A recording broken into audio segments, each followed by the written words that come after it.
Hey folks, good morning and welcome back to the channel. Happy Catty Crypto here. So let's just jump straight into it this morning because, you know, there's we reach these milestones and they are either kind of over celebrated or under celebrated. I don't ever feel like there's going to be that perfect equilibrium with anything in crypto, to be quite honest, because it's just it covers such a vast area of people, you know, worldwide. So many different opinions onto where it's going, how it's going, and things like that. But this video is to more kind of take a look at this burning, how it's going, and then taking a look at something similar like SHIB on how their burning was going when it all first started. And we can kind of get not so much a ballpark figure as to where we're going, but more of a kind of idea of how it's going for us, because SHIB, they've really led the charge with burning. And the one thing you're always going to get this with burning as well in crypto. There's the left, there's the right, and then there's the middle. The middle, just, they don't mind burning. Burning's fine. And then you've got the far left, which absolutely despise burning. They don't want to see it happen. And you've got people on the right that want to see everything burn.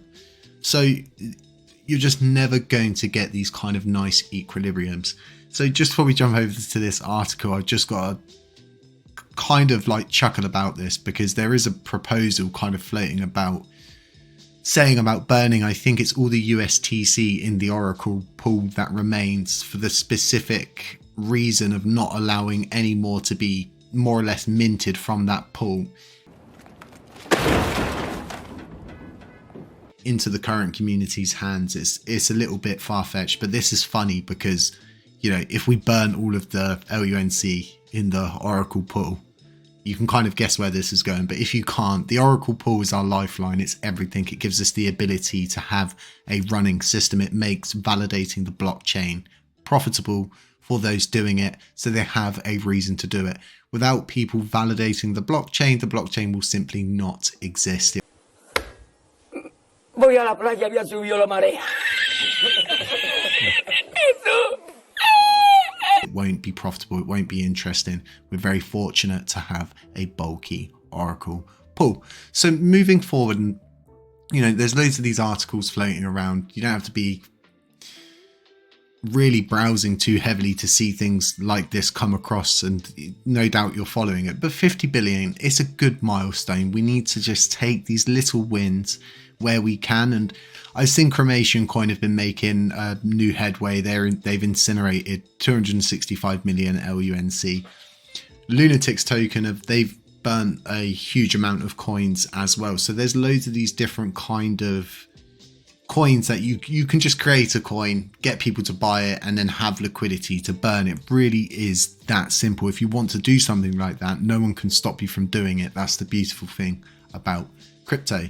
So going through this article, I've had a browse for it, and it's just, you know, it's a really good milestone. Like I was saying, we need to take these wins where we can get them. It's really interesting. And the reason why I'm not going to go into charting realistically, because we've covered so much of it for LUNC, and it pretty much covers it quite in a bleak manner at the bottom. And it's basically saying at this rate, the community needs 48 billion more tokens to hit 1 trillion thresholds. And it's basically explaining that the burn rate currently sits at 198.1 million LUNC a day. At this rate, about 401 billion Terra Classic will be burned in the next 5 years, representing 5.837% of the total supply.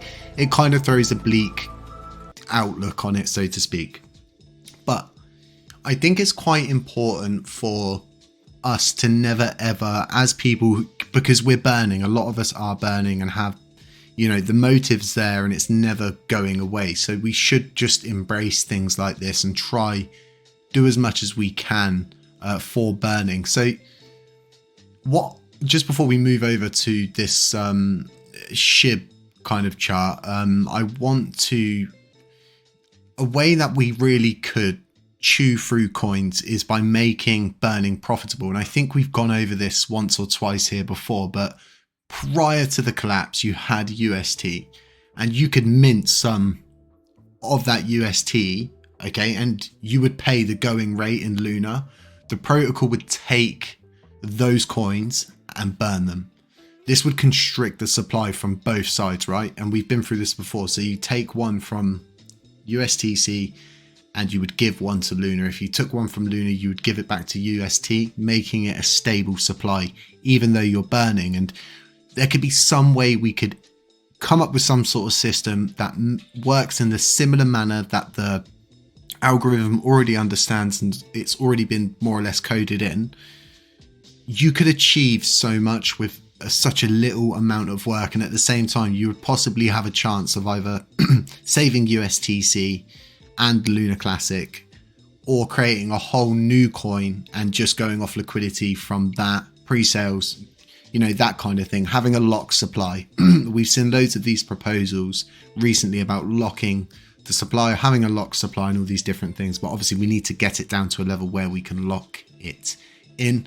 So I think it's really important, if you don't understand how UST and Luna used to work, you should go and take a look, have a little Google, have an understand that whole system, the algorithm. I'll try link something in the editing for you, but it, you know, it works in reverse as it would working forward. So just like I said, you would convert your USTC stable coins in the same manner you're doing it now, but it would all be done in a profitable manner by the system.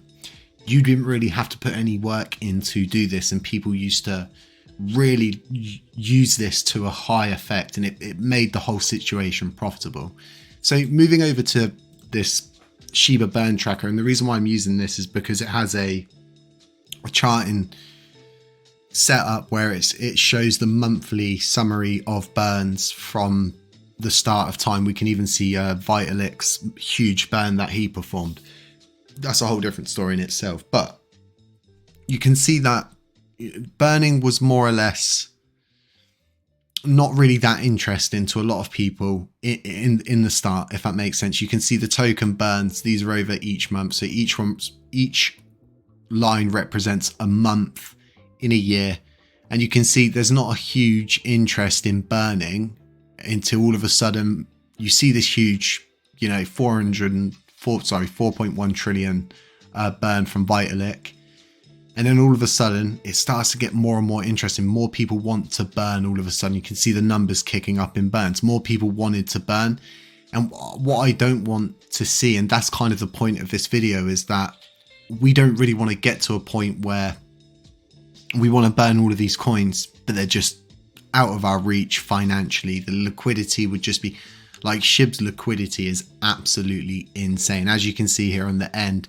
represents how many years it's going to take to burn down so 90% of the supply would be gone. You know, you're still looking at 7,693 years. Ours is nowhere near that. But you know, if they're burning and they've got hope and they're hopeful and they continue to burn, then there's something in it as a kind of effective tool to push prices higher, make it look more attractive, and bring in more holders and make everybody feel more secure, because burning gives this sense of wellness, warmth, this feeling of kind of being safe, and it reflects out into the community tenfold when you're doing these consistent burns. It really does have a positive effect, and it's just like these little things that we can do to help excel ourselves further in the future.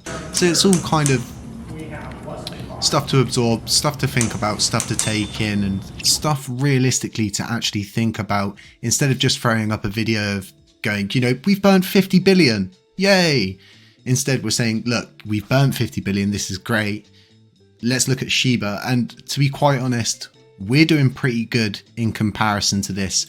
Someone who's really smart would be able to put the numbers together and figure out the percentages, and someone will likely get a chart up for this kind of thing where you can do burn comparisons of different chains to see how it's going, so to speak. But really interesting.